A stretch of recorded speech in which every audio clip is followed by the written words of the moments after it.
Hi, I'm Helen. Welcome to another episode of Dose of Pharma. In today's discussion, we're going to talk about how to find balance between study, work, volunteering activities, and other life commitments. Now let's welcome our guests, Ash, Xing, and Ryan. Now before we begin, Ash, are you able to tell us a little bit about yourself? Of course, I went to pharmacy here at Monash. I did internship in hospital and I still work there at the moment. Do a PhD over at CMUS here at Monash as well, and I'm a teaching associate here too. Wonderful. And how about you, Xing? Hi everyone, my name is Xing. I'm currently a pharmaceutical science honors student here at Monash Parkville. In the past, I've taken up many casual roles such as pharmacy technician, pharmacy assistant, and even a restaurant waitress. And I volunteer in the campus here as well. Fantastic. And what about you, Ryan? Hi everyone, I'm Ryan and I'm third year pharmacy student for now, and I'm currently work at an individual pharmacy around 2 years since my early first years. Yeah. Thanks, Ryan, and thanks everyone for your introduction. Now, for the first part of today's discussion, we're going to talk about your study. So the first question that we have is, I guess, what have been the most challenging aspects that you find or you've encountered while you're studying at the university? So I think that, obviously this panel is about finding balance. I think that's probably the most challenging that I found, was finding that balance between, pharmacy and pharmaceutical sciences are pretty tough courses to do, and they're quite challenging. Finding the balance between studying, making sure you're having a life outside of university and work as well. Absolutely. And Xing, did you want to share your experience? For me, I think the most thing I struggled with was in my first year. A lot of people say that the coursework gets harder when you get into second, third, honors year. But looking back, I think I struggled the most in first year because of that transition from high school into university. I found it really hard to adapt to the different structure of learning, because in high school, your teachers will always tell you what to do, what is expected. But over here, it's more self-directed learning, and you kind of have to be self-disciplined and know the expectations from your coursework. Yeah. So as Xing says, I feel like it was very difficult from the transition from high school to uni, and especially I believe most of the pharmacy students, they will start finding a job during their first year. So there's actually a lot of information from study and works from there. So it was a lot of struggles. It takes quite a long time for me to reschedule all my timetables and get used to it. Yeah, and you mentioned a lot about the transition between high school to uni, and also finding the first job at the same time. And when that peak assessment period comes and you get so stressed about it, what do you usually do to cope with that? Maybe we can start with Ryan. Yeah, definitely schedule your timetable well. Also during free times, just do whatever you think that might help you to relax or whatever. For me, I like doing sports, so in between just some leisure time, just do some sport. But because I feel because pharmacy and working at a pharmacy is what I like to do, so definitely find what you're passionate about. That will actually help a lot in not getting too much stress, because when you're actually enjoying some things, you wouldn't feel it's too stressed about it. But just basically manage your timetables and just doing whatever you like. I think that will help a lot with it. Beautiful. Thanks, Ryan. And Xing, did you have anything that you would like to add on? So as I mentioned, I've done many casual work before, but I would say to know your priority really well. During my undergrad, there was almost about half a year to a year where I didn't work any of those jobs at all, because I needed a break from my job and needed to know how to organize my time well and manage my task well. I would say to know your priorities well. Obviously, studying is your first priority. Academic is your first priority. And then once you get that sorted, then you can add in part-time work or things that you like to do on the side. Absolutely. I agree that knowing priorities and know what to prioritize is very important, and also very important to say no to things, because a lot of the time we just say yes to all the opportunities, especially like in first or second year where we got like a lot of new experiences or like new opportunities coming through, but know when to say no, and also know whether you really need a break to recharge yourself is also equally important. And what about you, Ash? I guess for you, maybe we could share. You could share something about the transition between graduating from your bachelor degree and moving into your PhD, and how you coping with doing your PhD at the same time with like working in the hospital or community pharmacy. Yeah, absolutely. So I think what everyone said really resonated, making sure your priorities are clear, having a schedule, and like saying no to things. I think that's also really important, and making sure that it's clear when something you should say yes to and something that you shouldn't.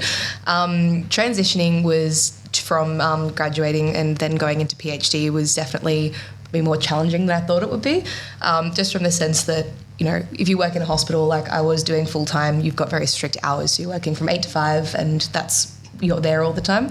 When you're a PhD student, it's a lot more flexible. So you can work from home, you can be at university, and I teach and things like that as well. So it's finding that, okay, I probably am teaching maybe a little bit too much. Do I need to say no to that and prioritise my study? Because that is obviously the biggest priority. But I think the thing that's helped me the most is making sure I'm still doing things that I enjoy and that I look forward to. And so having like, making sure I'm exercising regularly and having that to look forward to at the end of the day is still really important, and making time to spend time with friends as well. Amazing. I guess we've talked a lot about priority, knowing how to prioritize things, but how do you guys know that how much time you should allocate for certain tasks, and how do you manage your time effectively?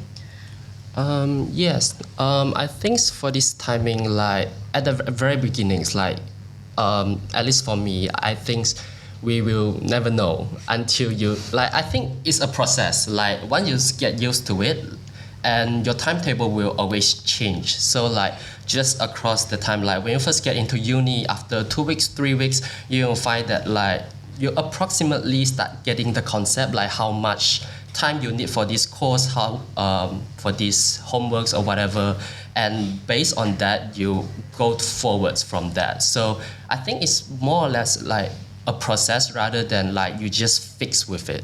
Yeah, so I think like when you get used to it, just start to complete your schedule bit by bit, and eventually you can find that balance. So I don't think you can reach the balance at the very beginnings. So throughout the process, and yeah, so as soon as you manage that well, find a way that suits you, and finally you can like find that balance for you. Yeah, absolutely. I also agree that it's very hard to reach the balance at the start. A lot of the time it would just be trial and errors for a couple of months. Just try different things out, what works, what not, reflect on it, and then make changes along the way. Xing, did you want to share your experience? I think for me it's very similar as well. Like speaking from personal experience, when I started in first year, I had most of my focus on really knowing what the expectations are in uni, knowing what each week is like, what the workload is like. Like for example, I only started my pharmacy technician job in first year in September, and I've only started volunteering work in Monash in second year. So I really spent like the first year trying to navigate like how much time and how comfortable I am with the coursework. In terms of my whole undergrad, like, so for my casual work, the hours that I spend into work is very variable on my academics and studying. So for example, if I have a really big assignment coming up, then I wouldn't work. Or if there's exams coming up, I wouldn't work as much as well. So I only work more during the summer break and the winter break. And Ash, what about yourself? Yeah, very similar as well. I think it's difficult to find that balance, especially at first. And what you were saying before about transitioning from high school to undergrad, I really resonated with, because like many people, I'm not from Melbourne. And so moving to a new city and transitioning to that is really difficult. So I think the thing that helped me was making sure I was doing like volunteering as well and finding that balance, because I think that the more there was like a limit to how much I should be studying, and I think that I went over that limit in first year. And so starting to do more volunteering with like VPSA and NAPSA really helped me to, I guess that priority thing as well, and recognise that those things are just as important as studying as well.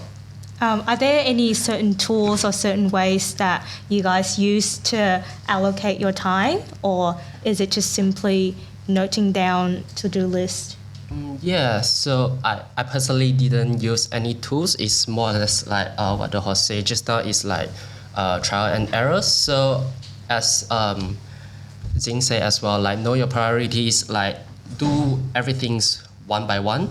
So our priority is gonna be like academic, of course. So like manage down your schedule, and then on top of that one, you just bit by bit adding new things. Like for me, it's work, and then once I find the balance between my studying and works, I can find that if I feel like I got more time and I am like got a little bit of more time, I want to engage in more activities, I can start like doing the volunteerings or joining small events at school, like or not necessarily like joining any events, or maybe use that time to do something you enjoy.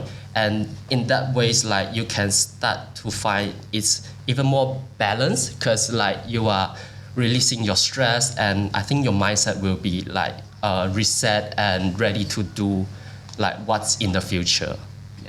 For me, in terms of tools, I'll say in a broader term, like strategies. So during my undergrad, I've tried many strategies. Some work, some don't. Some will work for 1 week. It will work very well for 2 weeks, and then it won't work well for the third week. So I think for everyone, like it's good to explore those strategies. Like whether it's using Google Calendar, for example, whether you like to plan your day or whether you like to plan your week. Do you like having to-do lists on your phone, or do you like the satisfaction of crossing out on a piece of paper? Everyone is different, and I guess accept the fact that it wouldn't work for long. Sometimes you will get bored of a certain strategy and you have to change up to another strategy. And I think for me, that would be an advice as well, is to change up strategies, because for me, I like having like different strategies, and it keeps me like refreshed and focused, because I don't get bored of a certain like strategy on how to manage my time and tasks. Fantastic. Yeah. I think for me, having set times where I have to do something really works for me. I think I'm someone that kind of needs a deadline in a way. So if I've got, I'm going out with friends at this time this evening, I'll make sure that I get my tasks done at that point in time. Otherwise, quite similar, like writing it down for me is really good. Like I like the action of crossing it off. But that was what worked for me, was going, okay, I've got a 2-hour block. I will get it done in that 2-hour block. Yeah, I think using Google Calendar is a very fantastic way, because you can actually block out the time that you want to allocate for each task, and then that also is your deadline to complete the task as well. But sometimes you may get overwhelmed of how many tasks that you have to do during the day, so then I find that having a checklist of the 3 most important things that you really want to get done on that day, just to set your point of focus for the day, I think that's also very helpful. Now moving on to the second part of today, which is about work.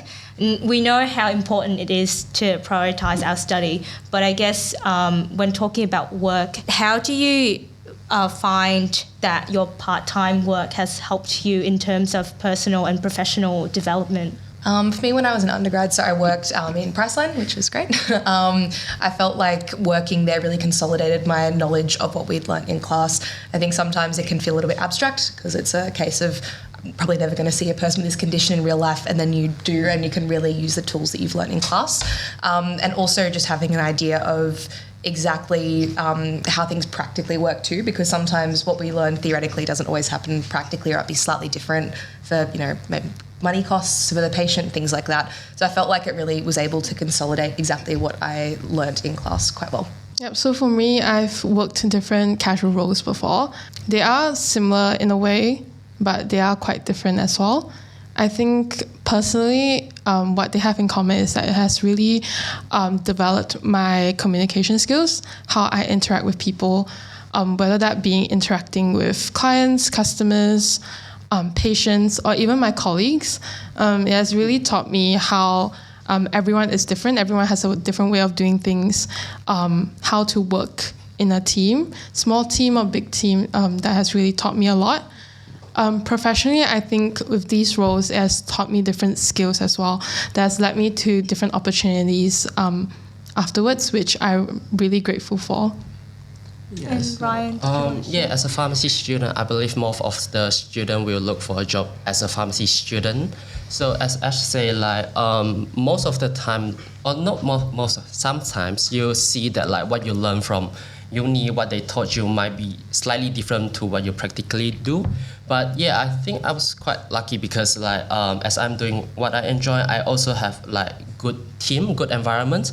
Those pharmacists like they are willing to teach me, like use their professional knowledge or whatever, just help me to refresh and tell me actually how to communicate with the patients. Like not necessarily just working at pharmacy. I think as a pharmacist in the future, like talking about like the knowledge, it will be just half of them. Like another half is how you actually communicate with the patients. Like you actually find that same things, like how you talk might not get a well response from the patient, but how your pharmacist talk to the patients might get like a better outcome. So I think in that ways, I actually like learn a lot of that from my pharmacist. Absolutely. I think communication skills is the most important skill, no matter which role you work as, especially if you have to deal with a lot of clients, a lot of patients, people, customers, because we're dealing with people that introduce a lot of variables into our daily practice, and that's when we need to really think of what we've learned and really know how to apply those knowledge and really boost up our problem-solving skills so that it will benefit our clients, our customers, and our patients. And are there any other activities that you guys do in your daily or weekly and monthly to have fun and relax? I do actually play some sport. I like play basketball, badminton, but not in like weekly or fortnight routine. It's just whenever I got the timings, like because throughout the course, like although the concept of every week's are the same, like you're doing this on Monday, doing that on Tuesday, but sometimes you get behind, sometimes you get ahead of that. So for me, I just like based on what's that week's. So like let's say, I'm behind, so maybe this week I wouldn't do any much those sport or any gaming. Like I need to catch up with your coursework, as they say, know your priorities. But whenever I got more times, more relaxed, I can just do whatever I want. For me, like health-wise, I go to the gym. I also go out with my friends as well. But as what Ryan said, it's not like consistent. Like every week, I go out with my friends. Like because with my group of friends, like we have other personal commitments as well. So it's like whenever we're free, it's quite chill. I think there were some things in undergrad especially that I made sure I scheduled in. So for me, I really like swimming. So I made sure I would go on like a swim at least once a week. And I was catching up with friends at least once a week. But as you said, sometimes that's not always the most practical thing. So I think that it would obviously depend on, if it's spot back and if it's a big exam week coming up, that wouldn't happen as often. But I think as like a pharmacist now, I'm recognizing more how important it is to make sure you're doing those little things every day to keep your mental health well and stay, healthy as well. So I think that maintaining like a regular exercise schedule for me is really important. And I also really like crocheting, so that's my other hobby that I try to make time for at least once or twice a week. Lovely. Yeah, I think in general, having some sort of activities, hobbies, exercises that we do weekly or regularly really helps with our mental health, and also having, like hanging out with friends to build up that support network so that when you get stressed or when you're going through a lot of challenges, then you can turn into your support network, and that really helps with study and work at the same time and with your productivity as well. Now, apart from hobbies and activities that you engage in your daily life, are there any other volunteering work or any clubs at Parkville that you guys also get involved in? Yeah, I actually didn't join that much because I was actually studying in different state when I was at high school. So like moving to Melbourne is kind of a new chapter of my life. So I'm actually just doing, like as just now one of the advertisement, I am part of the badminton social committees, but it was quite chill. Doesn't really need to do that much. It's just that like it's my hobbies. I like to do it, so I commit to it. But now just feels like it's kind of getting boring of my like as uni life. So I was actually thinking of joining new clubs, just not to make myself more exposures, like, but it really depends on like what you want. For me, I just want to get more engaged in pharmacy related things, not necessarily to like to the industry, but just like making more friends or joining or events, organizing more activities. And yeah, I think that would help. And yeah, that's what I'm doing for now. Yeah, for me, I think I'm quite heavily involved in volunteering on campus. So I do hold like several roles here on Monash, such as student ambassador, senior mentor. I also the organized employability week every end of the year. During undergrad, I was VPSA president, which was a really exciting role, and I really enjoyed it. And I enjoyed it so much that I went and joined NAPSA as well. And so I was a board member there as well, which I really enjoyed. And similar to what Ryan said, I think coming from interstate, I found it a little bit difficult to get involved at first. But I felt like once I did, it was much easier to sort of make friends and enjoy life at Parkville like quite a lot. I felt that really helped me a lot. So how do you think that these volunteering activities have helped you in terms of your development and makes the experience different from, you know, having just a part-time work or just like focusing on your academic success? For me, I felt like it was a great opportunity to meet people in pharmacy as well as pharmacy, because I feel like sometimes the courses don't always mix a lot. So it was great to meet other people in the other course as well. And as part of NAPSA, you get to travel a lot. That was really exciting for me. So got to go to Adelaide, Sydney, and places like Newcastle as well, which is really cool. If COVID hadn't shut everything down, I would have got to go to Singapore as well, which has been very exciting. And just making friends through that as well. So I'm still very close with lots of the people that I met through NAPSA. And I felt that really enhanced my uni experience. And they're all pharmacists as well. So it's great saying, oh, you're moving to Queensland. I know someone that works at the Royal Brisbane, and like they can show you around and help you with things like that. So felt like that enhanced not only my uni experience, but also like my professional life as well. That's so lovely to get to build a lot of connections through this volunteering experience. And Xing, what about you? Why do you think that volunteering is so important? So for me, I think I've gained a lot from volunteering, especially in Monash, because volunteering in Monash is so closely related to my academic life here. So I've been able to make many friends across pharmaceutical science and pharmacy. I get to meet like-minded people. I've also got to gain skills such as event planning, which I really enjoy until today. It has also led me to different opportunities afterwards, professionally as well. So yeah, like I've just ended my summer internship at the MMIC, which I think volunteering has really played a role into me getting an internship offer. And Ryan, did you want to add anything? Pretty much the same as Xing and Ash says, like making new friends. And if you actually pay attention on like when you are talking to new friends or whatever, you actually find that every people or every person have different thought. Like if you are like engaged in the communication, you can actually and think about it, and actually you can like learn new things from different people on the same, like based on one same things. Everyone have different thought, and you think about it, you know more of, like you are kind of expand your knowledge. Like there's more different way that you can do and what can be more suitable in the futures for you, and that makes you more like kind of comprehensive and get ready for different situation, different scenario in the future. Lovely. And just to wrap up, what is your top tip about balancing study, work, life as a student?